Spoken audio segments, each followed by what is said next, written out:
السلام عليكم ورحمة الله وبركاته. إن الحمد لله نحمده ونستعينه ونستغفره ونعوذ بالله من شرور أنفسنا ومن سيئات أعمالنا. من يهده الله فلا مضل له ومن يضلله فلا هادي له. وأشهد أن لا إله إلا الله وحده لا شريك له وأشهد أن محمدا صلى الله عليه وسلم عبده ورسوله.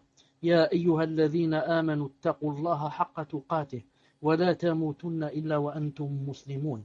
يا أيها الناس اتقوا ربكم الذي خلقكم من نفس واحدة وخلق منها زوجها وبث منهما رجالا كثيرا ونساء واتقوا الله الذي تساءلون به والأرحام إن الله كان عليكم رقيبا. يا أيها الذين آمنوا اتقوا الله وقولوا قولا سديدا يصلح لكم أعمالكم ويغفر لكم ذنوبكم ومن يطع الله ورسوله فقد فاز فوزا عظيما. ألا إن أصدق الكلام كلام الله وخير الهدي هدي محمد صلى الله عليه وسلم وشر الأمور محدثاتها وكل محدثة بدعة وكل بدعة ضلالة وكل ضلالة في النار. أما بعد, nous sommes Inch'Allah Ta'ala au troisième cours du livre Recueil des Fatwa. En arabe on dit aussi Fatawa concernant les femmes. Donc Inch'Allah Ta'ala, nous sommes à la 13e question. Une question qui a été adressée au Cheikh Abdullah ibn Humayd. Naam. Alayhi min Allah ar-Rahma. Question. Pourquoi n'est-il pas permis d'adresser une demande à Allah au nom du prestige, du mérite ou du caractère sacré de l'un des vertueux morts? Naam. Pourquoi, quand on demande à Allah Azza wa Jal, on ne demande pas, par exemple, au nom de X ou au nom du prestige de tel wali, de tel saint, de tel nabi. Naam. Pourquoi tout cela, on ne doit pas le faire? Naam, il a dit, en effet, il s'agit d'une innovation. Car Allah Ta'ala a dit, وَلِلَّهِ الْأَسْمَاءُ الْحُسْنَى فَادْعُوهُ بِهَا. C'est à Allah qu'appartiennent les noms les plus beaux. Invoquez-le donc par ceux-ci. Coran, Al-A'raf, verset 180. Donc Allah Ta'ala nous a dit qu'il avait les plus beaux noms. Donc, on doit l'invoquer par ses noms, et non pas par le prestige, ou le mérite, ou le caractère sacré d'un mort. Ainsi, Allah Azza wa Jal nous ordonne de l'invoquer par ses noms et ses attributs. قُلِ ادْعُوا اللَّهَ أَوْ ادْعُوا الرَّحْمَنَ أَيَّمَّا تَدْعُوا فَلَهُ الْأَسْمَاءُ الْحُسْنَى. Dit, invoquez Allah, ou invoquez le tout miséricordieux, quel que soit le nom par lequel vous l'appelez, il a les noms les plus beaux. Al-Isra 110. Quant au fait d'adresser une demande à Allah au nom du prestige d'un tel ou de celui du prophète sallallahu alayhi wa sallam, c'est une chose qui ne convient guère. Allah n'a de devoir envers aucune des créatures. Regardez pourquoi, par exemple ici dans cette dunya, pourquoi par exemple quand tu as un problème, par exemple disons avec ton père, tu vas chercher quelqu'un qui va venir essayer de convaincre ton père, etc., pour faire dissiper le problème. Si tu as un problème avec ton patron, chez lequel tu travailles, il veut te licencier, tu vas trouver un ami à lui pour le lui envoyer, etc. Ça, pour essayer de régler le problème. Mais Allah Azza wa Jal n'a de devoir envers aucune des créatures. C'est impossible que tu ailles chercher une personne pour lui demander, dis à Allah Ta'ala de m'excuser, ou de me pardonner, ou de me donner telle chose, ou de me faire entrer au paradis, ou là. Non. Si tu veux, tu l'invoques avec ses bons noms, ses plus bons noms. Non. Il n'y a pas de prestige, ni mérite ou caractère sacré d'un mort. Certains disent, pourquoi vous vous interdisez qu'on invoque Allah Azza wa Jal avec, disons, le mérite du messager d'Allah, ce qu'on appelle en arabe le jah. Ils disent, As'aluka bi jah nabi. Ya Allah, je te demande par le prestige, le mérite du messager d'Allah. Ils disent, pourquoi vous interdisez cela? Le messager n'a pas de mérite. On dit, subhanallah al-azim. Justement, il a tellement de mérite que quoi? Que nous, on lui obéit. Que nous, on ne fait que ce qu'il a fait. Que nous, on ne fait pas de bid'a, on ne fait pas d'innovation. Au contraire, toi, quand tu demandes à Allah Azza wa Jalla avec le mérite du messager d'Allah ou d'un messager, tu n'as pas suivi les conseils du messager lui-même. Donc c'est toi-même qui reconnaît que le messager pour toi n'a pas de mérite. Subhanallah al-Azim. Il a dit, au contraire, nous l'invoquons par ses noms et ses attributs. Nous nous rapprochons de lui et l'implorons par le biais des œuvres pies, non par l'essence des créatures. Si tu veux que Allah Azza wa Jalla te donne une chose, ou la t'épargne d'une chose, d'un mal, ce n'est pas en allant chercher une autre créature et la faire rentrer dans ta doua. Donc ça revient à quoi? À invoquer Allah Ta'ala par le biais d'une autre personne. Si tu veux que Allah Ta'ala t'exauce, demande-lui par ses bons noms, ou alors par tes œuvres pies. Demande-lui par ta croyance, par ton iman, en lui, en ses messagers, en ce que tu fais comme œuvre pie. Naam. Il a dit, la créature n'a aucun droit sur Allah Azza wa Jal, en sorte de l'implorer au nom d'un tel, comme on dit certains correcteurs. Qu'est-ce qu'ils ont dit? Ils ont dit, les adorateurs n'ont de droit sur lui qui lui incombe. Au contraire, et aucune démarche auprès de lui n'est vaine. S'ils sont châtiés, c'est par sa justice, et s'ils connaissent bien fait, c'est par sa grâce, car il est le grand généreux. Ceci est d'un premier point de vue.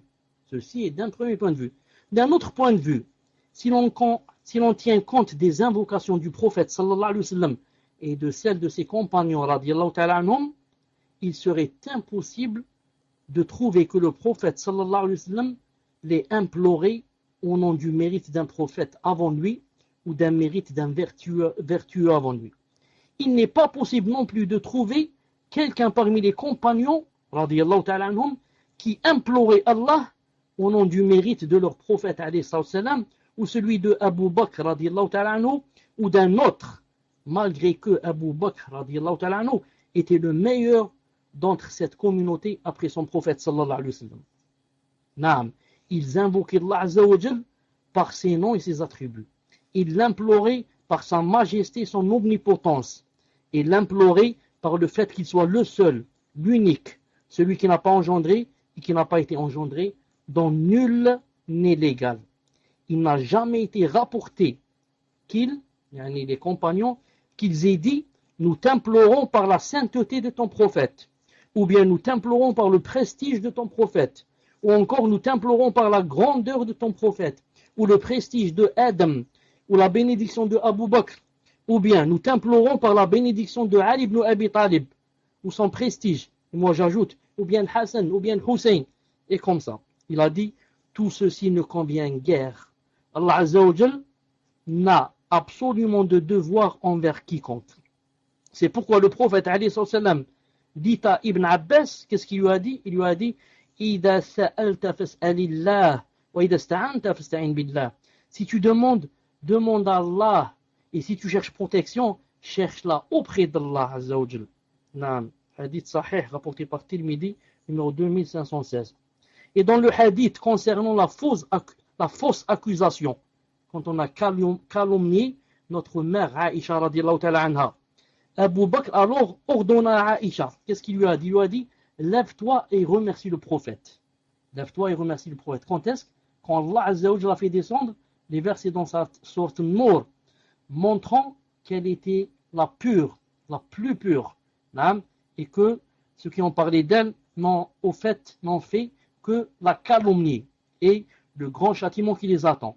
Alors, son père Abu Bakr radiyallahu ta'ala anha, parce qu'elle était chez ses parents, il lui a dit, lève-toi et remercie le prophète sallallahu alayhi wa sallam. Qu'est-ce qu'elle a répondu radiyallahu ta'ala anha? Elle a dit, non, je remercie plutôt Allah ta'ala qui a fait descendre mon innocence du ciel. Naam. Voir Sahih Bukhari, tome 3, page 267. Elle a dit, le prophète alayhi salam, je ne le remercie pas. C'est pas lui qui a demandé, qui a fait descendre quoi? Mon innocence. C'est Allah Ta'ala qui l'a fait descendre. C'est lui que je remercie. Elle a dit, je remercie plutôt Allah Ta'ala qui a fait descendre mon innocence du ciel. Et il a dit, Allah Ta'ala est plus savant. Question numéro 14. Avant cela, quand je parlais, je me disais, je sens qu'il y a quelque chose qui manque. En fait, ce qui manque, c'est que j'ai oublié de dire que aujourd'hui, bi'idhna azza wa jal, nous sommes mercredi 25 Shawwal 1430 de l'Hégire, ce qui correspond au 14 octobre 2009 d'après le calendrier chrétien. Naam. Ma'alish, jazakallahu khairan. Tu aurais pu seulement l'écrire. Naam, la prochaine fois, écris-le seulement. Si je jette un coup d'œil sur l'écran et je vois, donc je vais le dire, Inch'Allah ta'ala. 14e question, question numéro 14, posée au Conseil permanent des Fatawa. Nous est-il permis de nous tenir debout ou assis près d'une tombe afin d'invoquer en faveur du défunt? Naam. Je répète, nous est-il permis de nous tenir debout ou bien assis près d'une tombe afin d'invoquer en faveur du défunt? Réponse par le Conseil permanent. Il a dit, la visite des tombes qui est permise est de s'y rendre pour l'exhortation et la leçon, ainsi que le rappel de la mort, et non pour obtenir la bénédiction du vertueux qui y est enterré. Naam. Si l'on s'y rend, il faudra saluer celui qui s'y trouve en disant « Paix sur vous, habitants des demeures parmi les croyants et les musulmans. Si Allah le veut, nous vous rejoindrons. Nous demandons à Allah Azza wa Jal pour nous et pour vous le salut. » Hadith authentique. En arabe, paix sur vous. Assalamu alaykum, ahl al-diyari min al-mu'minina wal muslimin. Si Allah le veut, nous vous rejoindrons. Inna insha'Allah bikum lahiqun. Nous demandons à Allah pour nous et pour vous le salut. Nas'alullah lana wa lakum al-afiyah. Voilà ce qu'on dit quand on va au cimetière. Bien sûr, il y a beaucoup de choses à dire. C'est l'une des choses qui est véridique que l'on peut dire. Il a dit, si on le désire, on pourra invoquer en faveur des défunts par une toute autre invocation rapportée, mais sans invoquer les morts ni leur demander secours pour dissiper un mal ou obtenir un bien. Justement, ce qui fait la différence entre les gens de la sunna et les gens de la bid'a quand ils vont au cimetière, c'est que les gens de la bid'a vont au cimetière pour faire des péchés, et pour faire du shirk, et pour adorer les morts qui sont enterrés. Comment les adorer? Ce n'est pas en leur faisant la prière, bien qu'il y en a quelques-uns qui leur font des soujouds, qu'Allah Ta'ala nous préserve du grand shirk, mais en leur faisant des du'a, en leur demandant des choses. Or, le messager d'Allah a dit, Inna ad-du'a huwa al-ibada. Il a dit, la du'a, c'est elle, l'adoration. C'est comme si vous voulez dire, il n'y a pas d'autre adoration. La vraie adoration, c'est la du'a. Donc si tu demandes aux morts une chose, ça veut dire que tu l'as adoré. Car lui, s'il était vivant, il ne pourrait pas te donner des choses qui ne se donnent pas. Comme te donner un enfant, ou bien te rendre riche, ou bien te guérir. Si c'est un médecin, il peut seulement te soigner, pas te guérir. Il y a une grande différence. Mais il ne pourra jamais te donner d'enfant. C'est Allah Ta'ala qui donne. Il ne pourra jamais t'enrichir. C'est Allah qui donne les biens. Et comme ça. Donc demander une chose à un vivant que seul Allah Ta'ala peut donner, ça rentre dans le shirk. Qu'en est-il si on demande aux morts? Donc les gens de la bid'a, quand ils vont au cimetière, c'est pour faire des péchés, le grand shirk. Et pour adorer les morts en leur demandant des choses que seul Allah Ta'ala peut donner. Mais les gens de la sunna, quand ils vont au cimetière, c'est pour adorer Allah Azza wa Jal. Car en allant là-bas et en faisant des doigts aux morts, pas en demandant aux morts, en lui faisant à lui, Ya Allah, préservez ce mort de l'enfer, Ya Allah, faites-le rentrer au paradis, Ya Allah, ne le châtiez pas, Ya Allah, faites descendre sur lui votre miséricorde, et comme ça. Non. Il a dit ici, cependant, il n'y a aucun mal à se tenir debout ou assis près de la tombe afin d'invoquer en faveur du défunt, mais pas pour obtenir la bénédiction ou se reposer. Les tombes ne sont pas des lieux de repos en sorte de s'asseoir dessus. Naam, il y a un hadith authentique, je ne l'ai pas ici devant moi, je ne l'ai pas cherché, où il est dit, le messager d'Allah a dit, dans un hadith authentique, je répète, il a dit, si quelqu'un prenait une braise, s'asseyait sur une braise jusqu'à ce que la braise troue ses vêtements et lui brûle sa peau, il a dit, il est beaucoup mieux pour lui que de s'asseoir sur une tombe. Hadith authentique. Naam.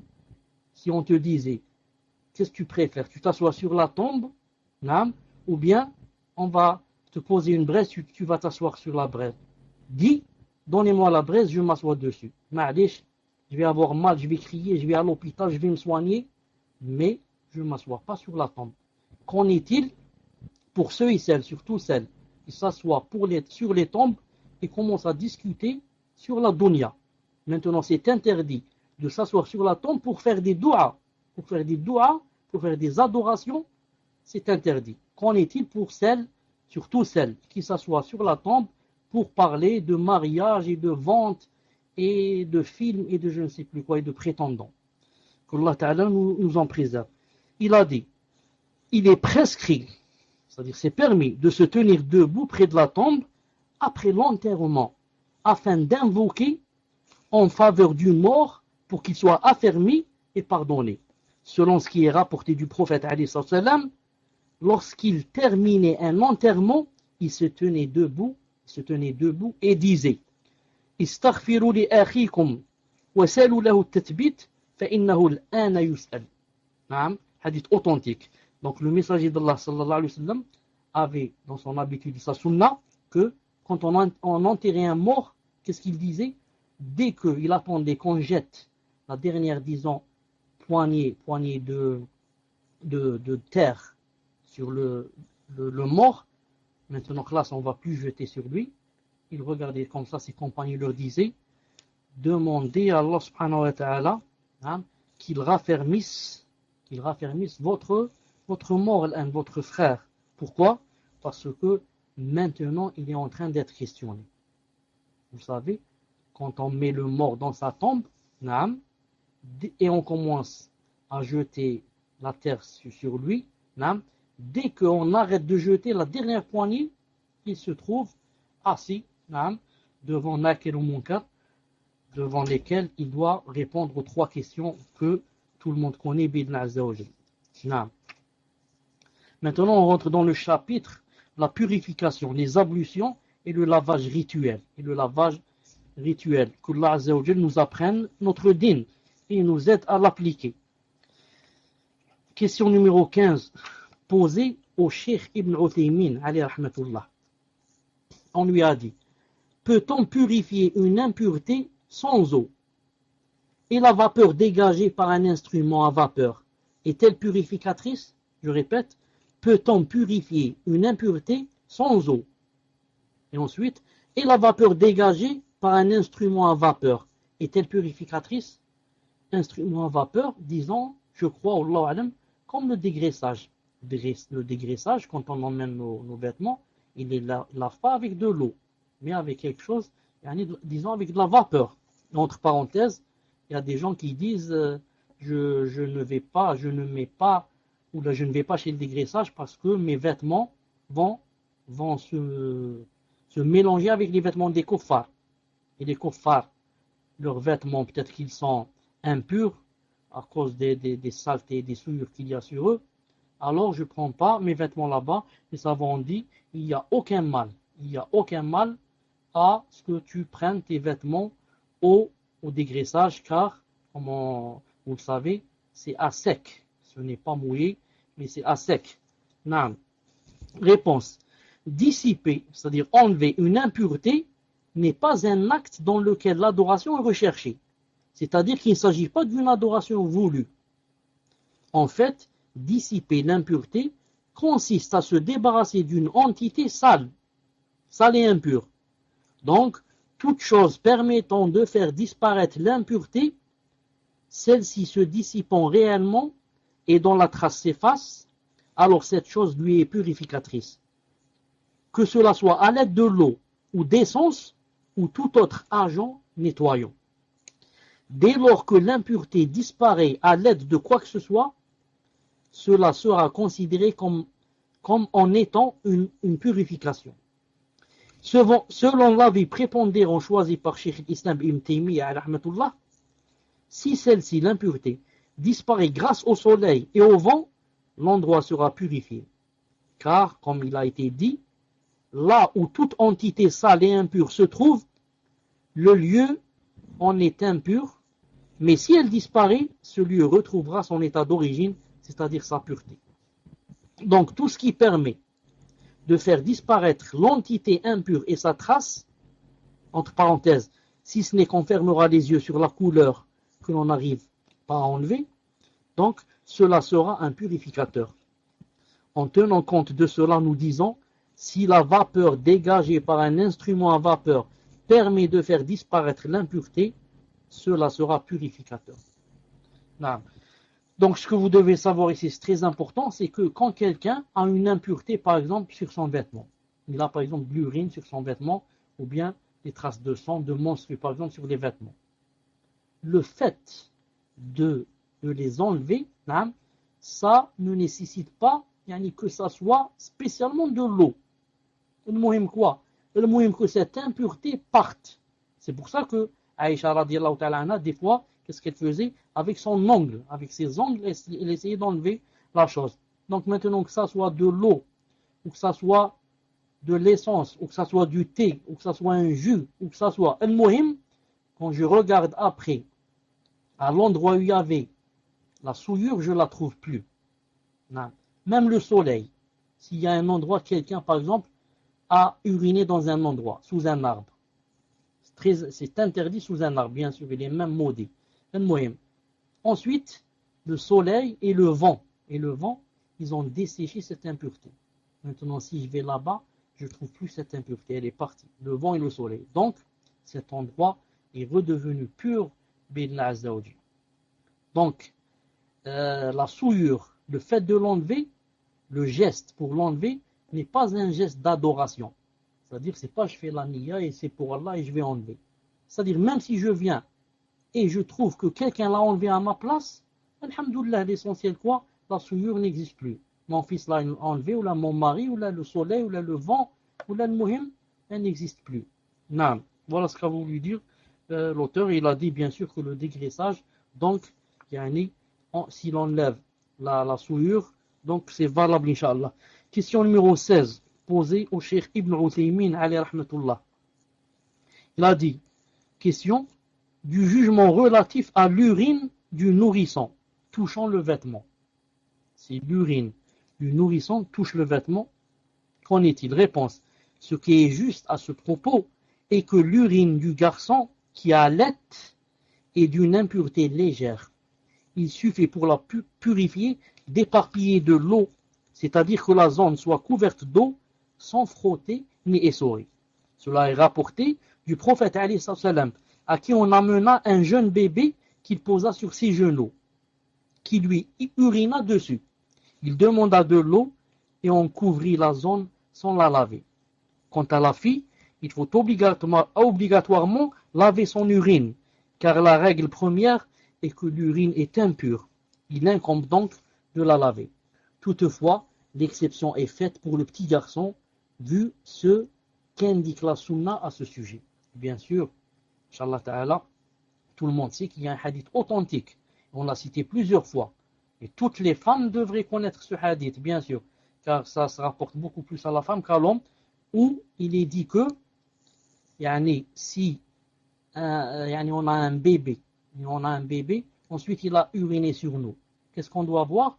On doit voir, est-ce que ce bébé allait, il boit seulement le lait, ou là il mange, de temps en temps il boit le lait, et de temps en temps il mange des choses, ou bien il ne boit jamais de lait, il mange seulement. Il y a une différence. Donc on va voir d'abord s'il allait seulement, ou là s'il prend autre chose. Non. S'il allait seulement, qu'est-ce qu'on va voir? On va voir si c'est un garçon. Si c'est un garçon, on n'est pas obligé de laver son urine. Quand je dis laver, on n'est pas obligé de frotter, mais juste on jette de l'eau sur cet endroit, sans frotter, encore moins sans essorer. Mais si c'est une fille, dans tous les cas, on doit frotter et essorer.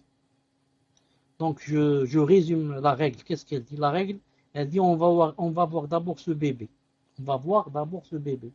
est-ce que c'est un garçon ou si c'est une fille. Si c'est une fille, on doit frotter l'endroit. Assalamu alaikum wa rahmatullahi wa barakatuh. طيب, j'étais où? J'étais où? Je ne sais pas quand je me suis déconnecté. Mais je me suis arrêté où d'après vous?